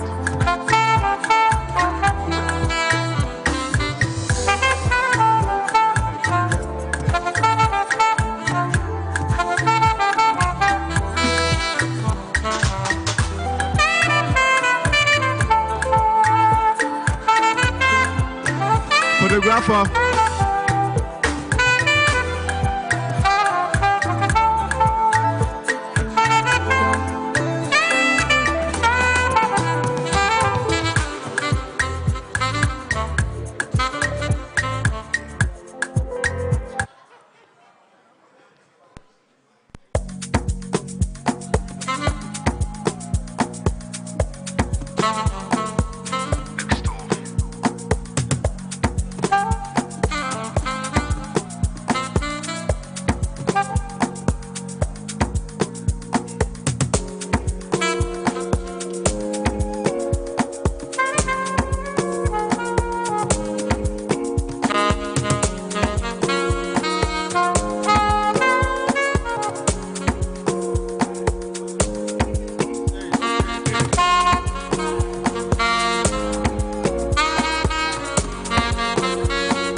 Speakers, there's a photo ops outside for speakers.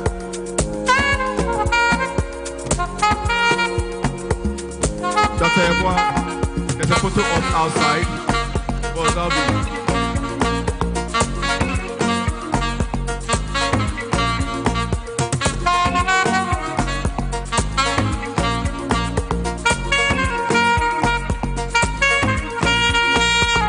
Photo ops outside for speakers, planning committee, and executives.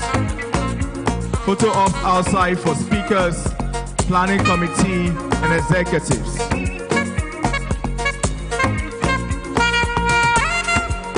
So speakers.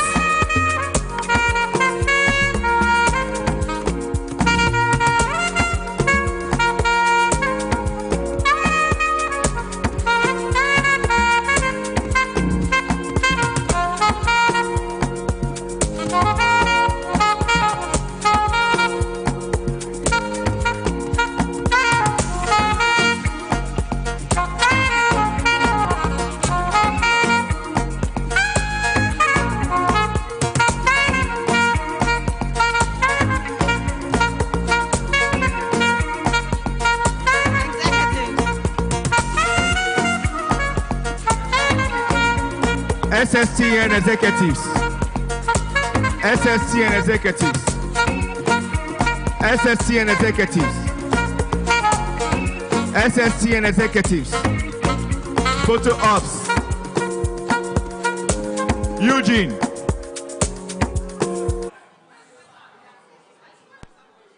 SST and executives. Okay, now. SST and executives. The hottest producer. Senor.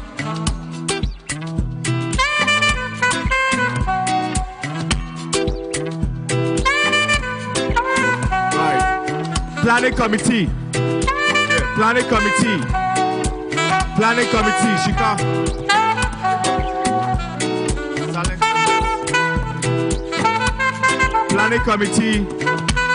Natasha. Planning committee. Planning committee. Photo ops for you. Planning committee.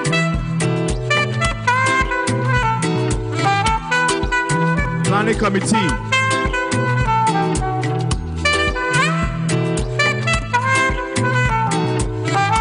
Planning committee. Memories. You want to create memories.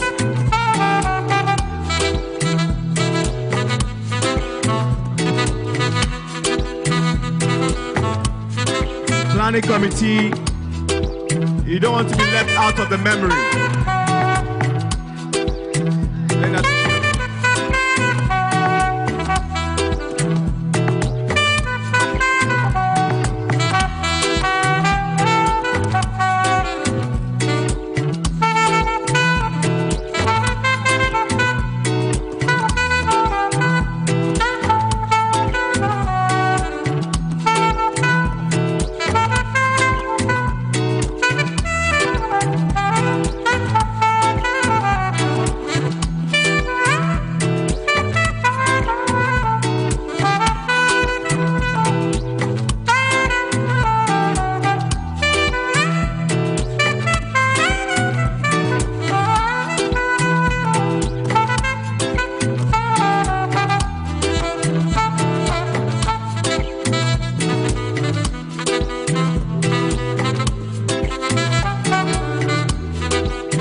Hello, are you looking for payment solutions to transform your business?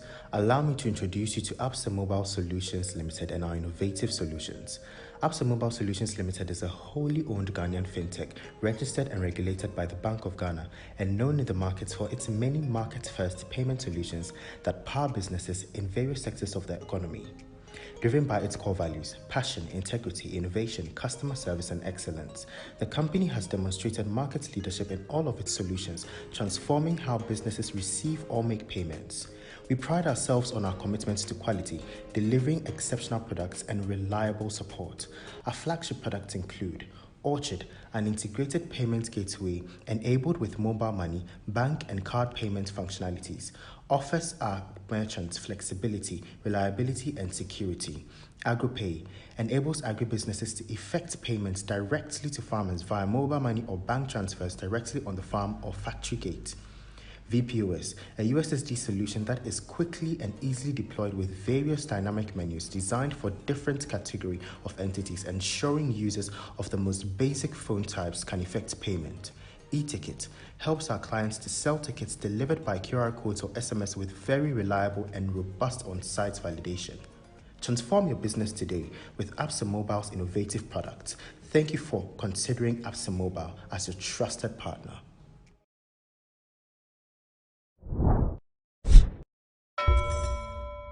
We all hope to be financially independent someday. However, retirement planning for most people does not sound as exciting. Why should I forgo today's luxuries for tomorrow's comfort? The purpose of retirement planning is to enable you achieve financial independence, at least by the time you retire, whether voluntarily at a predetermined age or mandatorily at age 60. With a clear roadmap, commitment, and discipline, you'll be able to maintain your lifestyle on passive income and live on your own terms for the rest of your life. Access Pension Trust partners workers throughout their retirement planning journey to ensure they are on track to retire with dignity. Visit the Access Pension website to take advantage of our various personal pension offerings to achieve financial peace of mind. Access Pension Trust, your reliable partner in pensions.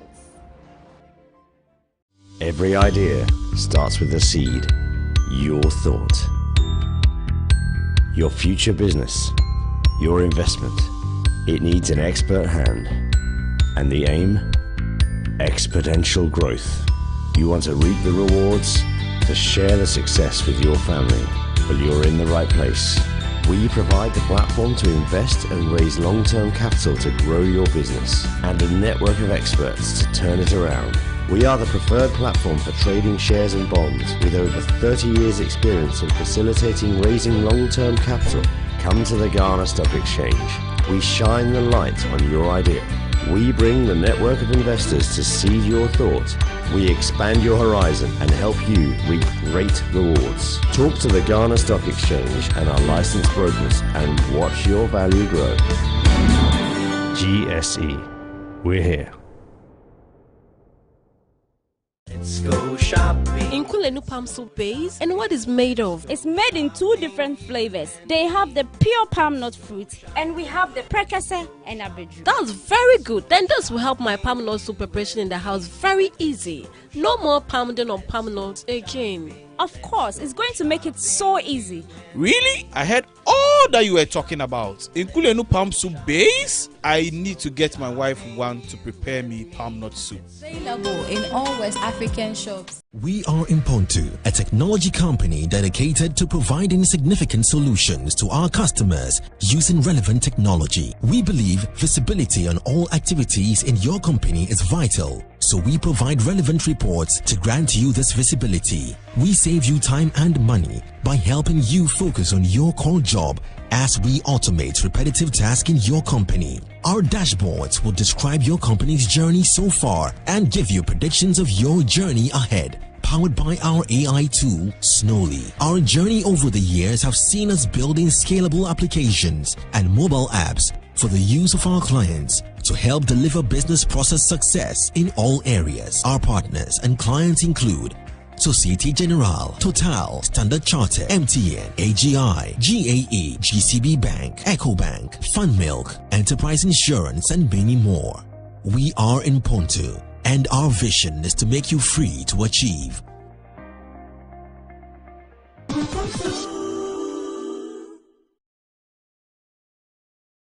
Are you looking for a Scentic basin and skincare product which will cleanse your skin, leaving it supple and shiny? You can get your Scentic product from Paradox African Black Soap range, locally known as Alata Semina. Our wide range of products consists of Paradox African Black Soap shower gel made up of lemon, aloe vera, cocoa, turmeric and papaya, honey, noni and moringa. Paradox Fresh African Black Soap. You can get all these products in Melcom, ShopRite, Equity Pharmacy and all leading supermarkets and pharmacies in Ghana. For bulk purchase on 0244 798986.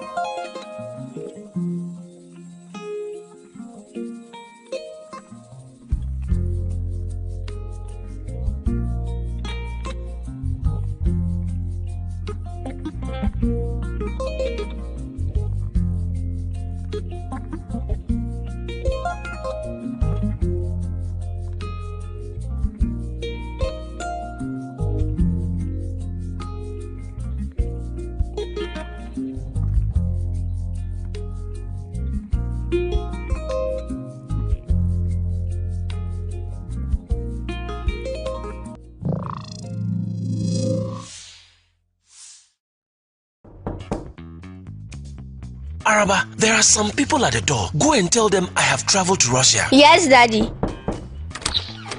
Where's your father? My father said I should tell you he has traveled to Russia. Your father has killed me. I sent him money from America to complete my house for me. Are all student association contributions? Even the money from the fundraiser for Kweku's surgery. Oh! He too? Don't be a victim. If you're contributing to a project, alumni dues, or any public campaign, Chango is your best choice. Chango keeps track of all donations and gives you the power to know exactly where the money goes. Chango is approved by Bank of Ghana. Call 0270-066-614 or visit changoapp.com for more information. Uncle, my father is hiding under the bed. Oh, Araba. Chango for your groupings and crowdfunding.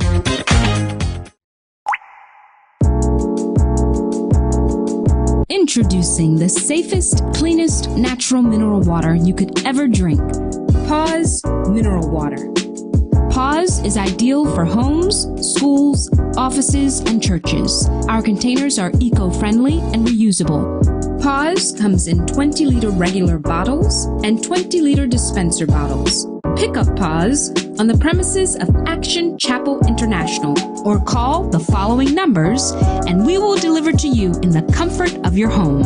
Call us today at 020-813-4988 or 024-173-2880. Financial protection for yourself, businesses, and properties remain a few of the major concerns for hardworking people like you. That is exactly why having insurance is so important. Don't we all wish for the ability to keep our expenses at the bare minimum while attaining maximum benefits? This is where KEK as your insurance broker comes in. Unfortunately, there is a common misconception that hiring a broker will drive up your insurance costs. This is just a myth. Let's debunk some of these insurance myths, shall we? 1. You have to pay insurance brokers for their services. That's not true. You do not have to pay any special fees when you use KEK as your insurance broker. Broker fees are fixed in premium quotations, and this is the way it is done all over the world. In fact, we rather work to reduce the premiums you have to pay due to our world-class negotiation skills. 2. You can do a better job managing your insurance. We at KEK Insurance Brokers are specialists who have in-depth understanding of the insurance market. We are experts in the insurance business, and we pass on this extensive knowledge and expertise to the client through competitive pricing, claims management, and the general administration of policies. So get insured today. Let KEK be the one to help you. You can reach us via social media handles or visit our offices at KEK Insurance Broking House, number 40/41 Senchi Street at Aviation Road, Airport Residential Area, Accra. Hello. Are you looking for payment solutions to transform your business? Allow me to introduce you to Absa Mobile Solutions Limited and our innovative solutions. Absa Mobile Solutions Limited is a wholly owned Ghanaian fintech registered and regulated by the Bank of Ghana and known in the markets for its many market-first payment solutions that power businesses in various sectors of the economy. Driven by its core values, passion, integrity, innovation, customer service, and excellence, the company has demonstrated market leadership in all of its solutions, transforming how businesses receive or make payments. We pride ourselves on our commitment to quality, delivering exceptional products and reliable support. Our flagship products include Orchard, an integrated payment gateway enabled with mobile money, bank and card payment functionalities, offers our merchants flexibility, reliability and security. AgroPay enables agribusinesses to effect payments directly to farmers via mobile money or bank transfers directly on the farm or factory gate. VPOS, a USSD solution that is quickly and easily deployed with various dynamic menus designed for different category of entities, ensuring users of the most basic phone types can effect payment. E-Ticket helps our clients to sell tickets delivered by QR codes or SMS with very reliable and robust on-site validation. Transform your business today with Absa Mobile's innovative products. Thank you for considering Absa Mobile as your trusted partner.